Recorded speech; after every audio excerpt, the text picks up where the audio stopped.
Price the lord. ಯೇಸು ಕ್ರಿಸ್ತನ ಉನ್ನತವಾದಂತ ಜೀವವುಳ್ಳ ನಾಮದಲ್ಲಿ ನಿಮ್ಮೆಲ್ಲರಿಗೂ ನಮ್ಮ ಜೀಸಸ್ ಲವ್ಸ್ ಪ್ರೇಯರ್ ಮಿನಿಸ್ಟ್ರೀಸ್ ಮೂಲಕ ವಂದನೆಗಳನ್ನ ಸಲ್ಲಿಸ್ತಾ ಇದ್ದೇನೆ. ದೇವರು ಒದಗಿಸಿಕೊಟ್ಟಂತ ಈ ಅತ್ಯಮೂಲ್ಯವಾದಂತಹ ಶುಭ ಮುಂಜಾನೆಗಾಗಿ ದೇವರಿಗೆ ಮಹಿಮೆಯನ್ನ ಸಲ್ಲಿಸ್ತಾ ಇದ್ದೇನೆ. ನೂತನ ದಿನವನ್ನು ಒದಗಿಸಿಕೊಟ್ಟು ಮುಂಜಾನೆಗೆ ಆತನ ಮುಟ್ಟಿಗೆ ಮಾತನಾಡಬೇಕೆಂಬುದಾಗಿ ಆತನು ಈ ದಿನವನ್ನು ನಮಗೆ ಏರ್ಪಡಿಸಿಕೊಟ್ಟಿರುವಾಗ ನಾವು ಈ ದಿನ ದೇವರು ನಮಗಾಗಿ ಏರ್ಪಡಿಸಿದಂಥ ದೇವರ ವಾಗ್ದಾನ ನಾವು ಧ್ಯಾನಿಸೋಣ. ಎಫೆಸದವರಿಗೆ ಬರೆದ ಪತ್ರಿಕೆ 5ನೇ ಅಧ್ಯಾಯ 8ನೇ ವಚನ. ಈಗ ನೀವು ಕ್ರಿಸ್ತನಲ್ಲಿದ್ದು ಬೆಳಕಾಗಿದ್ದೀರಿ. ಆಮೇನ್. ದೇವರಿಗೆ ಸ್ತೋತ್ರ. ದೇವರ ವಾಕ್ಯ ಸ್ಪಷ್ಟವಾಗಿ ತಿಳಿಸ್ತಾ ಇದೆ, ಕ್ರಿಸ್ತನಲ್ಲಿದ್ದು ನಾವು ಬೆಳಕಾಗಿದ್ದೇವೆ ಎಂಬುದಾಗಿ. ಆಮೇನ್. ಹೌದು, ಕ್ರಿಸ್ತೇಸು ಕೂಡ ನಮಗೆ ಹೇಳ್ತಾ ಇದ್ದಾರೆ, ನೀವು ಲೋಕಕ್ಕೆ ಬೆಳಕು ಎಂಬುದಾಗಿ. ಬೆಳಕಾಗಿರುವಂತ ನಾವು ಬೆಳಕನ್ನು ಕೊಡುತ್ತಾ ಇನ್ನೊಬ್ಬರನ್ನು ಕೂಡ ಬೆಳಕಿನಲ್ಲಿ ನಡೆಸುತ್ತಾ ಅವನು ಕೂಡ ಬೆಳಕಿನ ರೀತಿಯಲ್ಲಿ ಒಂದು ಪ್ರಕಾಶಮಾನವಾದಂಥ ಜೀವಿತವನ್ನ ಜೀವಿಸುವಂತವರಾಗಬೇಕು. ಆಮೇನ್. ಕತ್ತಲೆಯಲ್ಲಿ ಏನು ಕಾಣಿಸೋದಿಲ್ಲ, ಬೆಳಕಿನಲ್ಲಿ ಎಲ್ಲವೂ ಕಾಣಿಸುವಂಥದ್ದಾಗಿದೆ. ನಮ್ಮ ಜೀವನ ಬೆಳಕಿನ ರೀತಿಯಲ್ಲಿರಬೇಕು, ಯಥಾರ್ಥವಾಗಿ ನಾವು ಜೀವಿಸ್ಬೇಕು. ಹಲ್ಲೆಲೂಯ.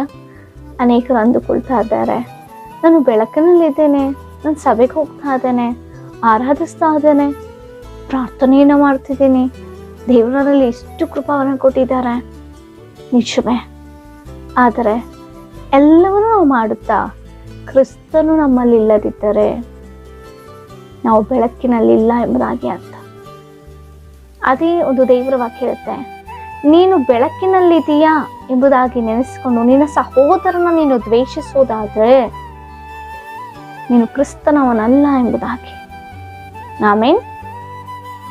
ಅನೇಕ ಜೀವನದಲ್ಲಿ ಸೈತನ್ ಎಷ್ಟು ಭ್ರಮೆ ಪಡಿಸ್ತಾ ಇದ್ದಾನೆ ಅಂದ್ರೆ, ಎಲ್ಲವೂ ಮಾಡ್ತಾರೆ, ಸಭೆಗೆ ಹೋಗ್ತಾರೆ, ಆರಾಧನೆ ಮಾಡ್ತಾರೆ, ಕಾಣಿಕೆಗಳನ್ನ ಹಾಕ್ತಾರೆ, ಸಹಾಯ ಮಾಡ್ತಾರೆ, ಎಲ್ಲವೂ ಮಾಡ್ತಾರೆ, ಆದರೆ ಬೆಳಕಿನಲ್ಲಿಲ್ಲ. ತೋರಿಕೆಗಳಲ್ಲಿ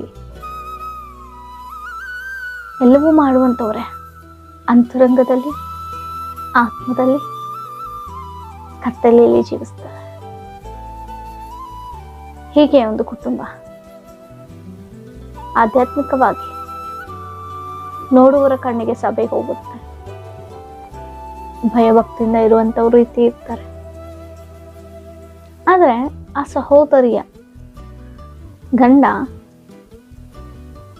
ಮದ್ಯಪಾನವನ್ನು ಮಾಡುವಂತ, ಅಂದ್ರೆ ಕುಡುಕುತನದಲ್ಲಿ ಜೀವಿಸ್ತಾ ಇರುವಂತವ್ರು.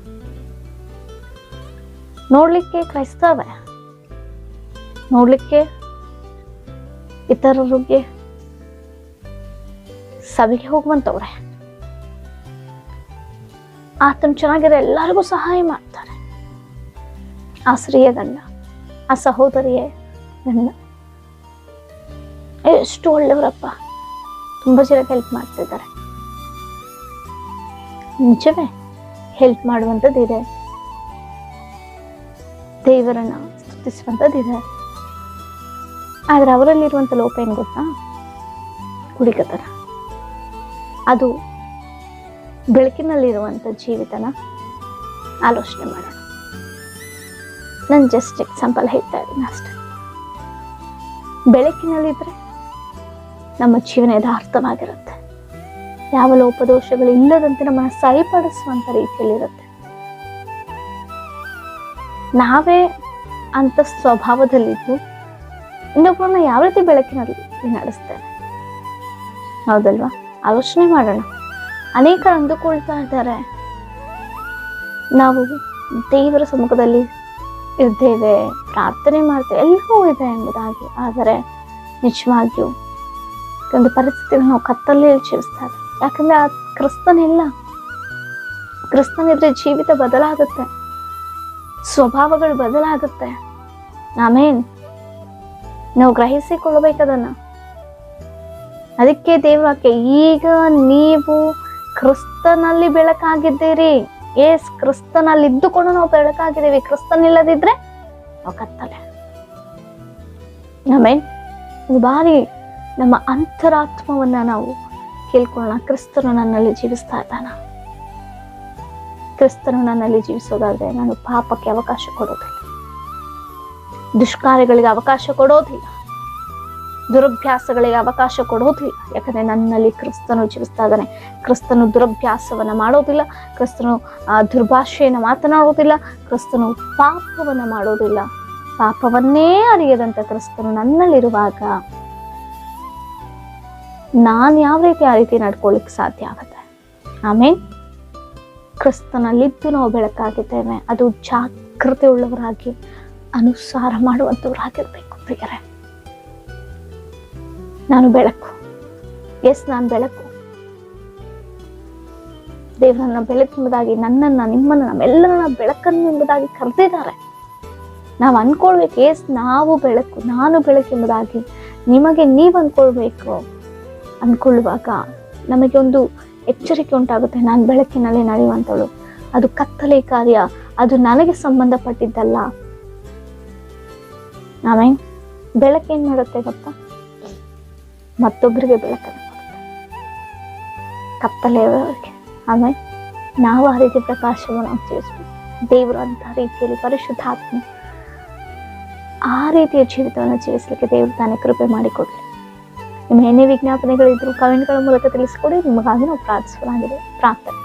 ಪರಿಶುದ್ಧನಾದ ದೇವರೇ ಸ್ತೋತ್ರ. ಕ್ರಿಸ್ತನಲ್ಲಿದ್ದು ನಾವು ಬೆಳಕಾಗಿರ್ಲಿಕ್ಕೆ ನೀವು ಕೃಪೆ ಮಾಡಿಕೊಡಿ. ಯಾಕಂದ್ರೆ ಅಪ್ಪ, ಲೋಕಕ್ಕೆ ಬೆಳಕೆಂಬುದಾಗಿ ಕರೆದಿದೆಯಾ ಸ್ವಾಮಿ.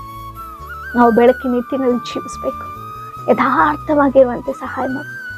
ಕತ್ತಲಿದ್ದು ಬೆಳಕಿನಲ್ಲಿದ್ದು ಎಂಬುದಾಗಿ ಭ್ರಮೆ ಪಡಿಸ್ತಾ ಇರುವಂತಹ ಸೈತಾನನ ಎಲ್ಲ ಅಂಧಕಾರ ಶಕ್ತಿಗಳು ಯೇಸುವಿನ ನಾಮದಲ್ಲಿ ಮುರಿಯಲ್ಪಡಲಿ ರಾಜ. ಯೇಸುವೇ ನಿಮಗೆ ಸ್ತೋತ್ರ. ಈ ವಾಕ್ಯವನ್ನು ಕೇಳ್ತಿದ್ದ ಪ್ರತಿಯೊಬ್ಬರ ಒಂದು ಬದಲಾವಣೆ ಉಂಟಾಗಲಿ. ನಿಜವಾಗಿ ಬೆಳಕಿನಲ್ಲಿ ನಡೆಯುವಂತೆ ಕೃಪೆಯನ್ನು ಒದಗಿಸಿಕೊಂಡು ಸಮಸ್ತ ಕರಗಳಿಗೆ ಒಪ್ಪಿಸಿಕೊಟ್ಟು ಬೇಡಿ ಹೊಂದಿದ್ದೇವೆ ಜೀವವುಳ್ಳ ಪರಲೋಕದ ತಂದೆಯೇ. ಆಮೆನ್. Praise the lord.